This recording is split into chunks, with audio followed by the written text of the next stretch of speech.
আসবেন তাদের কাছে আপনারা প্রশ্ন রাখবেন যে ৩৫ বছর আপনারা সরকারে ছিলেন, আপনারা কি করেছেন? সাংসদদের টাকা আসতো, তাদের অ্যালটমেন্টের টাকা এই মার্ক্সবাদী কমিউনিস্ট পার্টি সিপিএম এর সাংসদরা তারা খরচ করতো না, সেই টাকাগুলো ফেরত চলে যেত।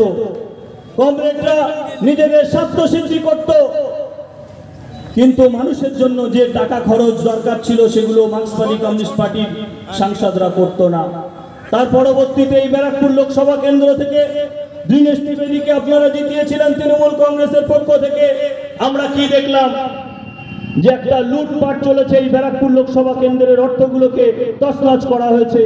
পরবর্তীতে কি দেখলাম, এই ব্যারাকপুর লোকসভা কেন্দ্র থেকে তৃণমূলের আরেকজন হারমাল বাহিনী ছিলেন, যাকে আপনারা অর্জুন সিং বলেছিলেন, একজন মস্তান। তিনি পরবর্তীতে আমরা দেখলাম এই ভারতীয় জনতা পার্টির প্রার্থী হলেন এই ব্যারাকপুর লোকসভা কেন্দ্র থেকে। তার রাজনৈতিক জীবন শুরু কংগ্রেসের কাউন্সিলর দিয়ে। পরবর্তীতে আমরা দেখলাম তিনি তৃণমূল কংগ্রেসের বিধায়ক নির্বাচিত হলেন ভাটপাড়া থেকে। পরবর্তীতে 2004 সালে ব্যারাকপুরে তৃণমূলের প্রার্থী হয়েছিলেন, কিন্তু জিততে পারেননি।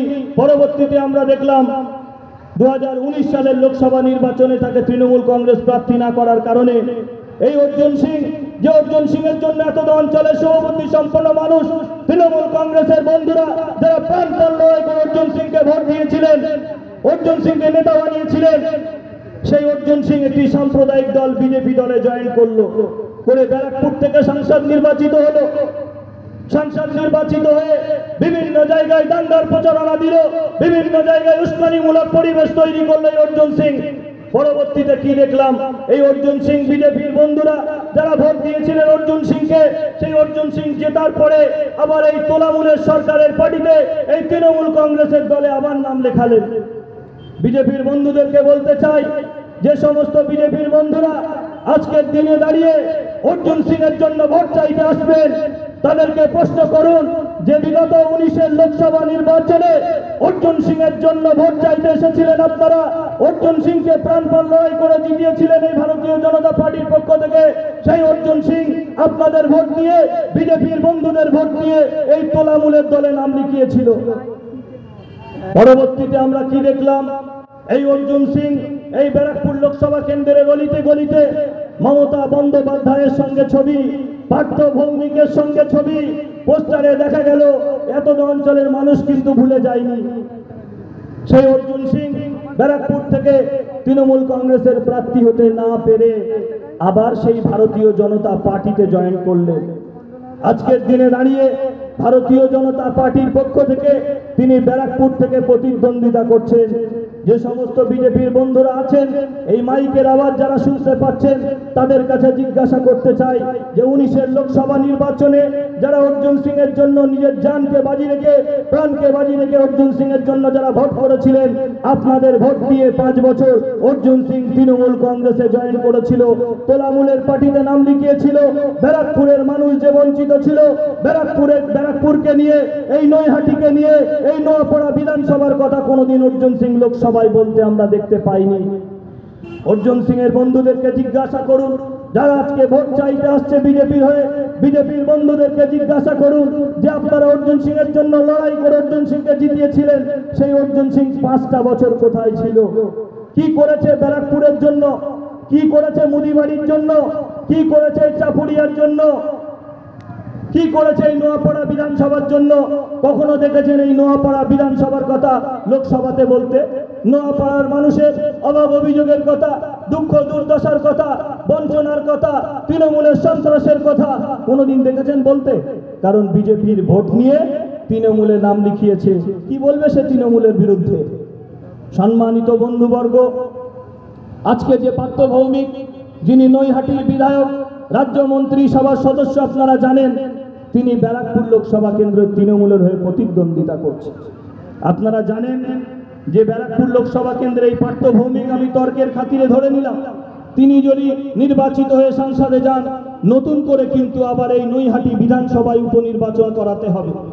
একটা উপনির্বাচন করাতে গেলে লক্ষ লক্ষ কোটি কোটি টাকা গভর্নমেন্টের খরচ হচ্ছে। সেই টাকাগুলো কার? আমার আপনার ট্যাক্সের টাকা।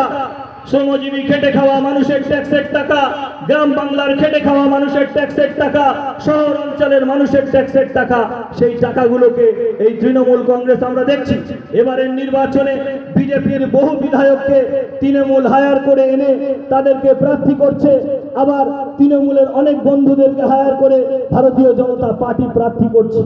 বড় বড় কথা বলছে। অনেকে বলছে যে নওশাদ সিদ্দিকী নাকি বিজেপির দালাল,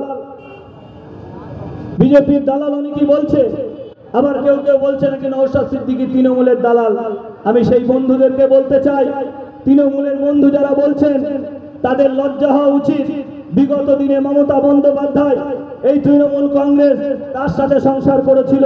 যারা ইলেকট্রন মিডিয়া দেখেন, যারা সোশ্যাল মিডিয়া দেখেন, যারা প্রিন্ট মিডিয়া দেখেন, আপনারা সকলেই অবগত আছেন যে এই তৃণমূল কংগ্রেস দলটার জন্ম কোথা থেকে, এই তৃণমূল কংগ্রেস দলটা কোথা থেকে উৎপত্তি হয়েছে, কাদের হাত ধরে উৎপত্তি হয়েছে। আজকে তারা বলছে, তাদের কাছ থেকে আমাদের শুনতে হবে যে নওশাদ সিদ্দিকী বিজেপির থেকে টাকা নিয়েছে, যাদের জন্ম বিজেপির গর্ভে, যারা বিজেপির হাত ধরে লোকসভা নির্বাচন লড়েছে, যারা বিগত দিনে বিজেপির হাত ধরে বিধানসভা নির্বাচন লড়েছে, যারা বিজেপির হাত ধরে কয়লা মন্ত্রী হয়েছে, রেল মন্ত্রী হয়েছে, তাদের থেকে আমাদের শিখতে হবে বিজেপির দালালকে। লজ্জা করে না তাদের? তারা মাইকে এসে কোন মুখে বলে? যারা নিজেরা বিজেপির গর্ভে জন্ম, যারা বিজেপির হাত ধরে লালিত পালিত হয়ে বড় হয়েছে, তাদের থেকে আমাদের শিক্ষা নিতে হবে না? তাই এতদ অঞ্চলের শুভবুদ্ধি সম্পন্ন মানুষকে বলবো, বিগত দিনে এখানে যারা কংগ্রেসের অনেক বন্ধুরা আছেন আমি জানি, এতদ অঞ্চলে কংগ্রেসের অনেক সংগঠন যারা আছে, সংগঠক, তাদেরকেও বলতে চাই, আজকে দুঃখ লাগে কংগ্রেসের বন্ধুরা যারা মার্ক্সবাদী কমিউনিস্ট পার্টির সঙ্গে, সিপিএম এর সঙ্গে ঝান্ডা মিলিয়ে যারা আজকে নমিনেশন জমা দিতে যাচ্ছেন, যারা বিভিন্ন জায়গায় জনসভা করছেন, কংগ্রেস বন্ধুদেরকে বলবো, ভুলে গেছেন আপনারা সেই সিপিএম এর 35 বছরের রক্তাক্ত ইতিহাস? সেই সিপিএম এর হারমাত বাহিনী তারা কিভাবে কংগ্রেসীর বন্ধুদের উপর অত্যাচার করেছে, কংগ্রেসী বন্ধুদের ঘর বাড়ি অগ্নিসংযোগ করেছে, কংগ্রেসের বন্ধুদের ঘর বাড়ি লুটপাট করেছে, কংগ্রেসের মা বোনেদেরকে ইজ্জতহানি করেছে এই ভারতের মার্ক্সবাদী কমিউনিস্ট পার্টি। আর সেই ভারতের মার্ক্সবাদী কমিউনিস্ট পার্টির হয়ে কংগ্রেসের বন্ধুরা ভোট চাইতে যাচ্ছে। একবারও বিবেকের কাছে প্রশ্ন করবেন না কংগ্রেসের বন্ধুরা যে আজকে কাদের জন্য লড়াই করছেন? এটা আপনাদের বিবেকের কাছে দিয়ে গেলাম। আজকের দিনে দাঁড়িয়ে যারা ব্যারাকপুর লোকসভা কেন্দ্রে প্রতিদ্বন্দ্বিতা করছে, আমাদের এটা মনে রাখা উচিত, যে সমস্ত ব্যক্তি যারা সংবিধান পড়তে জানে, সংবিধান বোঝে, সংবিধান সম্পর্কে সচেতন, ভারতের কনস্টিটিউশন সম্পর্কে সচেতন, সেই ধরনের মানুষকে যদি আমরা পার্লামেন্টে না পাঠাতে পারি, তাহলে আমাদের দুঃখ দুর্দশার কথা কেউ বলবে না। আজকের ডেটে দাঁড়িয়ে এখান থেকে যারা প্রতিদ্বন্দ্বিতা করছে, এক একজন মাফিয়া, তোলাবাজ, হাজার হাজার কোটি টাকার সম্পত্তি সঙ্গে যখন ঘুরে 10টা 12টা করে ফরচুনার, 20টা করে স্করপিও, পার্সোনাল সিকিউরিটি নিয়ে চলছে, সরকারি সিকিউরিটি নিয়ে ঘুরছে, বলি বন্ধু, এতই যখন সততার প্রতীক, এতই যখন মানব দরদি, তাহলে এত সিকিউরিটি নিয়ে, এত দলবল নিয়ে কেন রাস্তায় চলতে হয়? কারণ আপনারা বুঝে গেছেন, বাংলার খেটে খাওয়া শ্রমজীবী মানুষ, প্রান্তিক মানুষ, নিম্নবর্ণীয় মানুষ, তারা বুঝতে শিখেছে, তারা প্রতিবাদ করতে শিখেছে। যখনই প্রতিবাদ করছে, তাদেরকে মিথ্যা মামলা দিয়ে, বিভিন্ন কেসে জড়িয়ে দিয়ে তাদেরকে ফাঁসিয়ে দেওয়ার চক্রান্ত চলছে, ষড়যন্ত্র চলছে। আজকে তাই ইন্ডিয়ান সেকুলার ফ্রন্ট সেই নির্যাতিত মানুষের জন্য, অসহায় মানুষের জন্য, অত্যাচারিত মানুষের কণ্ঠস্বর হিসাবে হয়ে ইন্ডিয়ান সেকুলার ফ্রন্ট মাঠে ময়দানে লড়াই করছে। আপনারা জানেন যে পশ্চিমবঙ্গ বিধানসভায় বিরোধী দলনেতা আছেন একজন, তার নাম শুভেন্দু অধিকারী। যে শুভেন্দু অধিকারী আমাদের মধ্যে উপস্থিত হয়েছেন ইন্ডিয়ান সেকুলার ফ্রন্টের সাধারণ সম্পাদক বিশ্বজিৎ মাইতি, এবং উপস্থিত হয়েছেন ব্যারাকপুর লোকসভা কেন্দ্রের ইন্ডিয়ান সেকুলার ফ্রন্টের প্রার্থী জামির হোসেন। ইনকলাব জিন্দাবাদ, আইএসএফ জিন্দাবাদ। বিশ্বজিৎ মাইতি স্বাগতম, জামির হোসেন স্বাগতম, বিশ্বজিৎ মাইতি স্বাগতম, জামির হোসেন স্বাগতম। ইনকলাব জিন্দাবাদ, আইএসএফ জিন্দাবাদ, আইএসএফ জিন্দাবাদ, ইনকলাব জিন্দাবাদ।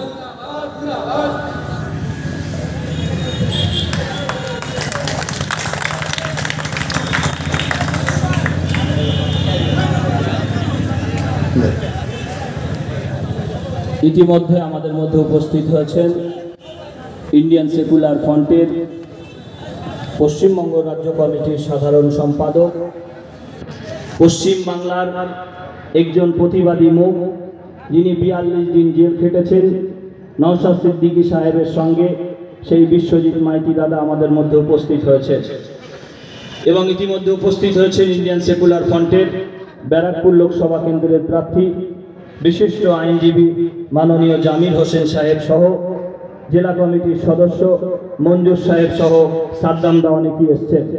তো বন্ধুবর্গ, যে কথা বলছিলাম যে ইন্ডিয়ান সেকুলার ফ্রন্ট সমাজ পরিবর্তনের ডাক দিয়েছে, সমাজ পরিবর্তনের ডাক ইন্ডিয়ান সেকুলার ফ্রন্ট দিয়েছে। ইন্ডিয়ান সেকুলার ফ্রন্ট সৌজন্যতার রাজনীতি পশ্চিমবাংলায় প্রতিষ্ঠা করার লক্ষ্যে এগিয়ে চলেছে। কিন্তু বিগত দিনে যারা ভোট নিয়েছে, আজকের দিনে দাঁড়িয়ে যারা ভোট চাইতে আসছে, তাদের যদি আপনারা ব্যাকগ্রাউন্ড চেক করেন যে একজন তোলাবাজ মাফিয়া গুন্ডারাজ কায়েম করেছে এই ব্যারাকপুরের মাটিতে। ফলে আপনাদেরকে মনে রাখতে হবে, যে সমস্ত বিজেপির বন্ধুরা ভোট চাইতে আসছে তাদের কাছে প্রশ্ন করুন যে অর্জুন সিংকে বিগত দিনে নির্বাচিত করেছিলেন আপনারা ভোট দিয়ে, সেই অর্জুন সিং আপনাদের ভোট নিয়ে তোলামূলের দলে নাম লিখিয়ে দিল, আর 5টা বছর এই ব্যারাকপুরের সংসদীয় এলাকার সাধারণ মানুষ তারা বঞ্চিত হলো, তাদের দুঃখ দুর্দশার কথা লোকসভায় বলতে দেখা গেল না। আজকে যে পাঠ্যভৌমিক ভোট চাইতে আসছে, সে যদি ব্যারাকপুর থেকে কোনো ক্রমে নির্বাচিত হয়, তাহলে আবার বাই ইলেকশন করাতে হবে, উপনির্বাচন করাতে হবে নৈহাটিতে। আর নৈহাটিতে নির্বাচন করাতে গেলে লক্ষ লক্ষ কোটি কোটি টাকা গভর্নমেন্টে যাবে, যে টাকা আমার আপনার খেটে খাওয়া শ্রমজীবী মানুষের ট্যাক্সের টাকা। এই প্রশ্নগুলো তোলামূলের বন্ধুদেরকে করুন। আজকে বিভিন্ন রকম প্রলোভন দেখিয়ে প্রতিবাদী মুখগুলোকে কিনে নেওয়ার চেষ্টা হচ্ছে, যাদেরকে কিনতে পারছে না তাদেরকে মিথ্যা কেস দিয়ে বিভিন্ন রকম ষড়যন্ত্র করে তাদেরকে ফাঁসানোর চেষ্টা চলছে, যেটা বিভিন্ন জায়গায় আমরা দেখছি। ইন্ডিয়ান সেকুলার ফ্রন্টের কর্মীদেরকে, ইন্ডিয়ান সেকুলার ফ্রন্টের নেতৃত্বদেরকে তাদের উপরে অতর্কিতভাবে হামলা করছে এই তোলামূল বাহিনী, এবং তাদেরকে সাথ দিচ্ছে এই মার্ক্সবাদী কমিউনিস্ট পার্টি, যারা 35 বছর পশ্চিম বাংলায় ক্ষমতা ছিল, যারা বড় বড় কথা বলছে আইএসএফ এর বিরুদ্ধে, যারা কটূক্তি করছে, তাদের ইতিহাস, তাদের রক্তাক্ত ইতিহাস বাংলার মানুষ জানে। তাই যারা মার্ক্সবাদী কমিউনিস্ট পার্টির বন্ধুরা ভোট চাইতে আসবে, তাদেরকে প্রশ্ন করুন যে 35 বছর পশ্চিম বাংলায় আপনারা ক্ষমতা ছিলেন, কি করেছেন পশ্চিম বাংলার জন্য? তাদের সংসদের কোটার টাকা তারা অপদার্থ খরচা করতে পারতো না, তাদের টাকাগুলো ফেরত চলে যেত। আজকে তারা ভোট চাইতে আসছে। কংগ্রেসের বন্ধুদেরকে প্রশ্ন করুন যে সিপিএম যে রক্তাক্ত ইতিহাস তৈরি করেছে, কংগ্রেসীদের উপর অত্যাচার করেছে, কংগ্রেসীদের মা বোনদের উপর অত্যাচার করেছে এই মার্ক্সবাদী কমিউনিস্ট পার্টির কমরেডরা, তারা আজকে সেই কংগ্রেসের বন্ধুরা মার্ক্সবাদী কমিউনিস্ট পার্টির জন্য ভোট চাইতে আসছে। কংগ্রেসের বন্ধুদেরকে প্রশ্ন করতে হবে। সম্মানিত বন্ধুবর্গ, তাই আপনাদের কাছে অনুরোধ করব, বিগত দিনে বিভিন্ন রাজনৈতিক দলকে ভোট দিয়েছে, আপনাদের বিবেকের হয়তো প্রশ্ন জাগতে পারে, তাহলে কেন ইন্ডিয়ান সেকুলার ফ্রন্ট নতুন করে রাজনৈতিক দল তৈরি করলো? আপনাদের মনে রাখতে হবে, যখন এনআরসি সংক্রান্ত বিষয় নিয়ে গোটা ভারতবর্ষ জুড়ে তোলপাড় চলছে, কখনো দেখেছেন যে তৃণমূল কংগ্রেসের কোন সাংসদ এনআরসির ব্যাপারে, সিএ এর ব্যাপারে পার্লামেন্টে বক্তব্য রাখছে? গোপনে গোপনে তারা এনআরসির পক্ষে, সিএ এর পক্ষে ভোট দিয়েছে তৃণমূলের সাংসদরা। আর বিজেপি সম্পর্কে তো বলে লাভ নেই, তারা যেহেতু আইনটা তৈরি করছে। দেখেছেন কংগ্রেসের সাংসদদেরকে, দেখেছেন অন্য কোন বিরোধী দলের সাংসদদেরকে, কিন্তু দেখবেন যখন ভোট চাইতে আসবে, এত অঞ্চলে এসে মিষ্টি মিষ্টি কথা বলে আপনাদেরকে ভুল বুঝিয়ে বিভিন্ন রকম গল্প করে আপনাদের ব্রেন ওয়াশ করে তারা চলে যাবে। কিন্তু মনে রাখতে হবে, সিএ নিয়ে, এনআরসি নিয়ে একমাত্র কিন্তু Indian secular front Pirzada Naushad Siddiqui তিনি লড়াই করেছেন। এটা আপনাদের মনে রাখতে হবে যে নওশাদ সিদ্দিকী সাহেব এই মুহূর্তে পশ্চিম বাংলায় একজন বিরোধী মুখ। তিনি যখন সন্দেশখালীতে প্রতিবাদ করতে যাচ্ছেন, সন্দেশখালীর অত্যাচারিত মায়েদের পাশে দাঁড়াতে যাচ্ছেন, এই তোলামূলের পুলিশ বাহিনী তাকে রাস্তায় আটকে দিচ্ছে। অথচ দেখুন কিভাবে সেল্টার দেওয়া হচ্ছে বিজেপি শুভেন্দু অধিকারীকে, সুকান্ত ভট্টাচার্যকে, অগ্নিমিত্রা পলকে তাদেরকে তৃণমূলের পুলিশ বাহিনী সন্দেশখালীতে ঢোকার সুযোগ করে দিচ্ছে। অথচ যে ব্যক্তিটা পশ্চিম বাংলায় মানুষের জন্য, খেটে খাওয়া শ্রমজীবী মানুষের জন্য, দলিত আদিবাসীর জন্য, নিম্নবর্ণ হিন্দু সম্প্রদায়ের মানুষের জন্য, বঞ্চিত সংখ্যালঘু মানুষের জন্য যিনি লড়াই করছে, তাকে আটকে দেওয়া হচ্ছে সমস্ত জায়গায়, তাকে গ্রেফতার করা হচ্ছে প্রত্যেকটা পদে পদে। কেবলমাত্র যে 42 দিন তিনি জেল খেটেছেন তা নয়, তারপরে বিভিন্ন আন্দোলন করতে গিয়ে, অন্যায়ের বিরুদ্ধে প্রতিবাদ করতে গিয়ে, সেই সমস্ত অসহায় মানুষের পাশে দাঁড়াতে গিয়ে তাকে বারবার রাস্তায় পুলিশ আটকেছে। যারা সোশ্যাল মিডিয়া দেখে, যারা ইলেকট্রন মিডিয়া দেখে, যারা পেপার পত্রিকা দেখে, প্রিন্ট মিডিয়া দেখে, তারা কিন্তু সকলেই অবগত আছেন। তাই আপনাদেরকে মনে রাখতে হবে, এই পশ্চিম বাংলায় এই মুহূর্তে দাঁড়িয়ে বিজেপিকে কারা সেন্টার দিচ্ছে? এই তৃণমূল কংগ্রেস, এই মা মাটি মানুষের সরকার। তার জ্বলন্ত প্রমাণ যেদিন সন্দেশখালীতে আমাদের বিশ্বজিৎ দার নেতৃত্বে, পীরজাদা নওশাদ সিদ্দিকী সাহেবের নেতৃত্বে অসহায় মানুষের পাশে, অত্যাচারিত মা বোনেদের পাশে তারা যেদিন দাঁড়াতে গেছে, তাদেরকে আটকে দেওয়া হয়েছে পুলিশ দিয়ে। আপনারা দেখছেন ডায়মন্ড হারবারে অনেক রাজনৈতিক দল প্রতিদ্বন্দ্বিতা করছে, দেখে দেখে ইন্ডিয়ান সেকুলার ফ্রন্টের কর্মীদের উপর আক্রমণ করা হচ্ছে, ইন্ডিয়ান সেকুলার ফ্রন্টের প্রার্থীর উপর হামলা করা হচ্ছে। আমরা কিছুদিন আগে দেখলাম জয়নগর লোকসভা কেন্দ্রের আমাদের প্রার্থী, বিশিষ্ট সম্মানীয় শিক্ষক মানুষ মেঘনাথ বাবু, যার সমাজসেবার অনদিত প্রাণ, তিনি মানুষের পাশে সারা বছর থাকেন, সেই মানুষটাকে ইন্ডিয়ান সেকুলার ফ্রন্ট যখন প্রার্থী করলো, তাকে বিভিন্ন জায়গায় তার উপর আক্রমণ করা হচ্ছে। আপনারা দেখেছেন হাড়োয়া বিধানসভার মধ্যে বসিরহাট লোকসভা কেন্দ্রের প্রার্থী আক্তার রহমান বিশ্বাসের উপর তৃণমূলের বাহিনী হামলা করলো। আমি জিজ্ঞাসা করতে চাই, এই নির্বাচনে কোন জায়গায় দেখেছেন যে মার্ক্সবাদী কমিউনিস্ট পার্টির প্রার্থীদের উপরে হামলা হচ্ছে? কোথায় দেখেছেন যে ভারতীয় জনতা পার্টির প্রার্থীদের উপরে হামলা হচ্ছে? কোথায় দেখেছেন যে জাতীয় কংগ্রেসের বন্ধুদের উপরে হামলা হচ্ছে? কেবলমাত্র দেখে দেখে ইন্ডিয়ান সেকুলার ফ্রন্ট মনোনীত প্রার্থীদের উপরে হামলা হচ্ছে। হাতের চুড়ি আয়না দিয়ে দেখতে লাগে না, মানুষ বুঝতে শিখেছে। তাই গ্রাম বাংলার মানুষ আজকে ইন্ডিয়ান সেকুলার ফ্রন্টের ঝান্ডা ধরছে, নওশাদ সিদ্দিকীর নামে জয়ধ্বনি দিচ্ছে, বিশ্বজিৎ মাইতি মহাশয়ের নামে জনধ্বনি দিচ্ছে। মানুষ বুঝতে শিখেছে, জানতে শিখেছে। তাই আপনাদেরকে বলবো, দিকে দিকে ইন্ডিয়ান সেকুলার ফ্রন্টের সংগঠনকে শক্তিশালী করতে হবে। এত অঞ্চলের শুভবুদ্ধি সম্পন্ন মানুষ যারা এসছে, এবং এই মাইকের আবার যতদূর পর্যন্ত যাচ্ছে, সমস্ত রাজনৈতিক দলের বন্ধুদেরকে বলবো, বিগত দিনে অনেক রাজনৈতিক দল করেছে, একটিবার এই ব্যারাকপুর লোকসভা কেন্দ্র থেকে বিশিষ্ট আইনজীবী অ্যাডভোকেট জামির হোসেন সাহেবকে আপনারা সুযোগ করে দিন। কারণ অ্যাডভোকেট জামির হোসেন সাহেবের এগেনস্টে যারা লড়াই করছে, অর্জুন সিং, জানি না তার শিক্ষাগত যোগ্যতা কত, কিন্তু এটুকু তিনি পারেন কিভাবে লুটপাট করতে হয়, কিভাবে গরিব মানুষের অর্থকে তরুচ্ছুপ করতে হয়, কিভাবে নিজের হাজার হাজার কোটি টাকার প্রপার্টি বানাতে হয়, সেই অর্জুন সিং তিনি জানেন। এবং আমি মনে করি তিনি একজন রাজনৈতিক ব্যবসায়িক কারবারি মানুষ। সেই মানুষটা কিন্তু আপনাদের হয়ে পার্লামেন্টে বলবে না, আপনাদের দুঃখ দুর্দশার কথা বলবে না। এই অর্জুন সিং, যারা বিজেপির বন্ধুরা অর্জুন সিং এর জন্য লড়াই করছেন, তিনি কোনো গ্রামে যদি যেতেন, তিনি কালকে যে আবার এই তোলামূল বাহিনীতে তোলামূলের দলের নাম লেখাবেন না, তার গ্যারান্টি কেউ দিতে পারবেন? আপনারা কেউ পারবেন যে অর্জুন সিং আবার দল বদল করবে না? কেউ বলতে পারবেন না। এই পার্থ ভৌমিক, যিনি আজকে তৃণমূল কংগ্রেসের হয়ে জোড়া ফুল চিহ্নের ভোট চাইছেন, এই পার্থ ভৌমিক আগামীকাল যে বিজেপিতে জয়েন করবে না, এর গ্যারান্টি কেউ দিতে পারবে? পারবেন বন্ধুরা আপনারা? কেউ পারবে না। তাই আপনাদের কাছে বলতে চাই, ইন্ডিয়ান সেকুলার ফ্রন্ট সমাজ পরিবর্তনের ডাক দিয়েছে। যে সমাজ বিগত দিনে মার্ক্সবাদী কমিউনিস্ট পার্টি সিপিএম, তারা সমাজটাকে শেষ করে দিয়ে গেছে। পূর্বে কংগ্রেসের ইতিহাস আপনারা দেখেছেন, কংগ্রেসের গভর্নমেন্ট ছিল এখানে। বর্তমানে তৃণমূল কংগ্রেসের সরকারকে দেখছেন, আর তার সহযোগী রাজনৈতিক দল বিরোধী ভূমিকা পালন করছে এই ভারতীয় জনতা পার্টি। যে ভারতীয় জনতা পার্টি গোটা ভারতবর্ষ জুড়ে ধর্মের নামে রাজনীতি করে, দেবতার নাম নিয়ে রাজনীতি করে, মানুষকে দাঙ্গা লাগিয়ে দেয়, জাতিতে দাঙ্গা লাগানোর ষড়যন্ত্র করে, সেই ভারতীয় জনতা পার্টিকে বর্জন করতে হবে। এই ভারতীয় জনতা পার্টিকে যদি আমরা বিদায় না করতে পারি, আগামী দিন যে আমাদের জন্য আসছে অত্যন্ত ভয়ঙ্কর। তাই আপনাদেরকে বলবো, এই তোলামূল বাহিনী, এই মা মাটি মানুষের সরকার, এই ভারতীয় জনতা পার্টি, এই মার্ক্সবাদী কমিউনিস্ট পার্টি, এরা যৌথ একটা চক্রান্ত করছে যে পশ্চিম বাংলার বুকে ইন্ডিয়ান সেকুলার ফ্রন্ট নামক একটি রাজনৈতিক দল, যে দলটার নেতৃত্ব দিচ্ছেন বিশ্বজিৎ মাইতি, যে দলটার নেতৃত্ব দিচ্ছেন তাপস ব্যানার্জি, যে দলটার নেতৃত্ব দিচ্ছেন পীরজাদা নওশাদ সিদ্দিকী, তারা একটা স্বচ্ছ ভাবমূর্তির মানুষ। তারা বাংলার পরিচিত মুখ, যাদের বিরুদ্ধে কোনো দুর্নীতির অভিযোগ নেই, যাদের বিরুদ্ধে কোনো অন্যায়ের অভিযোগ নেই, যাদের বিরুদ্ধে খুনের অভিযোগ নেই, যাদের বিরুদ্ধে ধর্ষণের অভিযোগ নেই, যাদের বিরুদ্ধে তোলাবাজির অভিযোগ নেই, সেই স্বচ্ছ ভাবমূর্তিবান মানুষগুলো আজকে ইন্ডিয়ান সেকুলার ফ্রন্টের নেতৃত্ব দিচ্ছে। ফলে মানুষ কিন্তু ইন্ডিয়ান সেকুলার ফ্রন্টের ঝান্ডা ধরছে।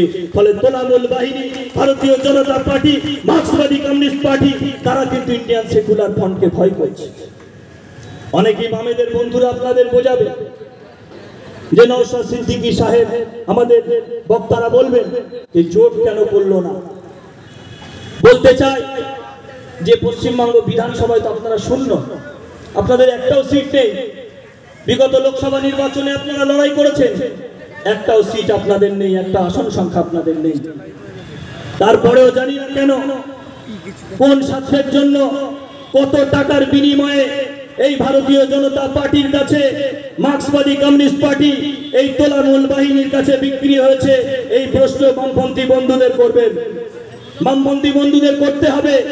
আজকে যদি পশ্চিম বাংলায় সঠিক জোট হতো ভারতীয় জনতা পার্টি এবং তোলামূলের বিরুদ্ধে, তাহলে এদেরকে বাংলার মানুষ ঝেঁটিয়ে বিদায় করতে পারত। কিন্তু সেই পথের কাটা হয়ে দাঁড়িয়েছে এই মার্ক্সবাদী কমিউনিস্ট পার্টি সিপিএম। তাই আপনাদেরকে বলবো, ইন্ডিয়ান সেকুলার ফ্রন্ট যে সমাজ পরিবর্তনের ডাক দিয়েছে, খেটে খাওয়া শ্রমজীবী মানুষের কথা বলছে, পিছিয়ে পড়া মানুষের কথা বলছে, দলিত আদিবাসী সম্প্রদায়ের কথা বলছে, পিছিয়ে পড়া সংখ্যালঘু ভাইদের কথা বলছে, সেই ইন্ডিয়ান সেকুলার ফ্রন্টকে শক্তিশালী আপনাদেরকে করতে হবে। এত অঞ্চলের শুভবুদ্ধি সম্পন্ন মানুষ, যে সমস্ত বন্ধুরা আছেন, যারা কর্মীরা এসছেন এখানে, ইন্ডিয়ান সেকুলার ফ্রন্টের কর্মীরা, তাদেরকে দায়িত্ব নিতে হবে। এক একজনকে 10টা ভোটের দায়িত্ব নিতে হবে, তবেই কিন্তু আমরা অ্যাডভোকেট জামির হোসেন সাহেবকে পার্লামেন্টে পাঠাতে পারবো। জামির হোসেন সাহেব, তিনি একজন বিশিষ্ট আইনজীবী কলকাতা হাইকোর্টের। তিনি আপনাদের দুঃখ দুর্দশার কথা পার্লামেন্টে বলতে পারবেন, কারণ তিনি ভারতের সংবিধান পড়েছেন, ভারতের সংবিধান সম্পর্কে সচেতন, ভারতের আইন সম্পর্কে তিনি ওয়াকিবহাল।